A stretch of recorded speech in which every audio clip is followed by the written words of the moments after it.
What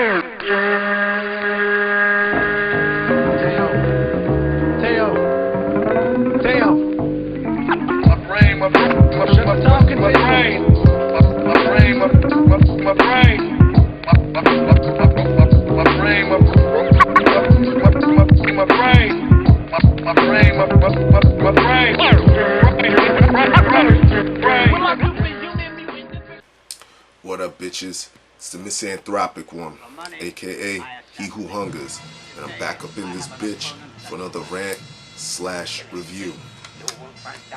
Today, I want to talk about this album right here, Wu-Tang Clan's latest album, or I should say compilation, called Legendary Weapon. The reason people are referring to this album as a compilation is because it only features 6 of the remaining members of the Wu-Tang Clan.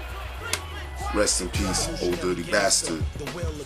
And the rest of the features on here are just other hardcore gutter hip hop artists. This album mirrors the album that came out about 2 years ago called Chamber Music. Even it mirrors it even down to like the artwork and the font and everything, down to the colors and shit. This album is very similar to that in every aspect, even down to production. They're still messing with the Revelations, which I believe is some type of hip hop band or a live music band that provides the backdrop for a lot of the sounds that you hear on this album. And let me go into some of the people who helped produce the album. Producers on this shit: you got Street Radio, you got Noah Rubin, Andrew Kelly, and Fizzy Womack, aka Little Fame from M.O.P. Check out M.O.P. if you've never heard of him. Dope hardcore hip hop. The album is executively produced by RZA, the de facto leader of the Wu-Tang Clan. And sonically, again, this album's dope. If you heard Chamber Music, it's on that same tip, gutter fucking hip hop. Let me go into some of the features. Well, before I do, let me just tell you that there's only, like I said before, there's only 6 Wu-Tang members on here. Those being RZA, Raekwon, Ghostface, Method Man, Inspector Deck, and You God. Those are the only 6 members that are on this shit.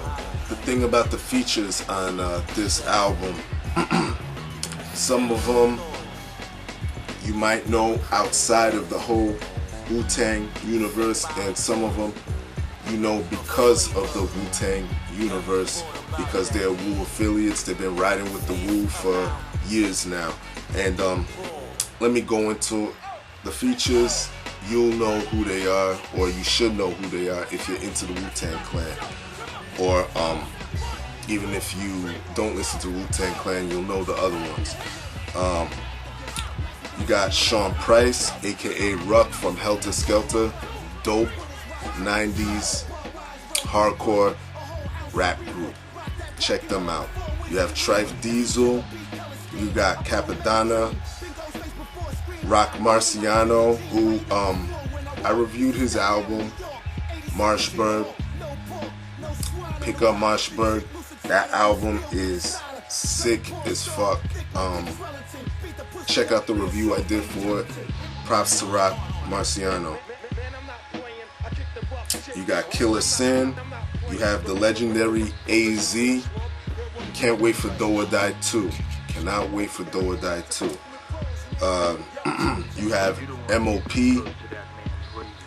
Can't wait for that album that you're gonna put out with the Snow Goons. I just heard about that maybe 1 or 2 weeks ago, I believe. M.O.P. is doing an album with the Snow Goons that is due out, later this year. So look out for that. You got Trey Williams, Killer Sin, Bronze Nazareth, who I've shouted out multiple times on my channel. He's one of my favorite producers slash MCs. He has an album coming out soon, I believe, called School for the Blind Man, and I cannot wait to hear that fucking album. So props to Bronze Nazareth once again. Who else is on here?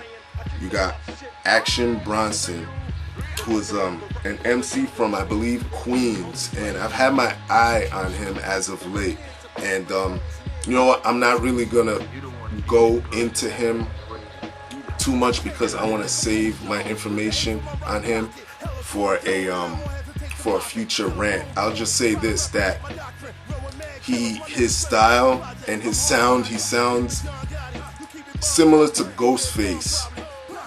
And it's funny because he is on track 11 called Media Hammer, where he is his verse is right after Ghostface's verse. And when I was listening to this track in the car,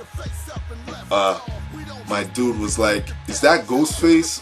when Action Bronson came on, and I was like, "Nah, that's Action Bronson," but they sound very similar in a good way. Props to Action Bronson. And Terminology, dope MC. Check out his album Politics as Usual. He got an album with Static Selector called 1982. I believe he's out of Massachusetts, if I'm not mistaken. Correct me if I'm wrong. I believe he's out of Massachusetts, and he spit some fire on here as well. In conclusion, I'm not gonna make a repeat rant and review about this album because, like I said, this album mirrors chamber music in every type of way.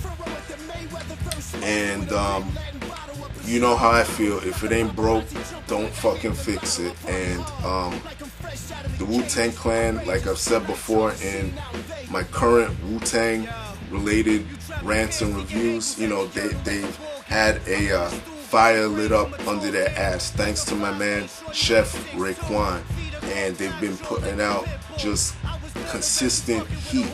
And again, this album mirrors chamber music, so I'm gonna give it the same rating. I believe it was somewhere in a 9 out of 10 territory.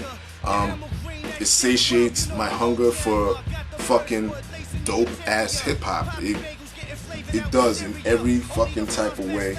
And I don't want to sit here and be a broken record. If you want something in depth about it, go watch my chamber music review. That's it. Thank you, Wu-Tang Clan. Rest in peace, ODB. Pick this shit up, guys. You will not be disappointed if you want that dopeness in hip hop that only Wu-Tang can deliver. And that's all I gotta say. Everybody else, y'all know the deal. Leave your love, leave your hate. Most of all, subscribe. Stay tuned for more rants and reviews. I got tons more coming for y'all, alright? Peace, bitches. I rode around with all kinds of thugs, high on drugs, pissing out tiger blood.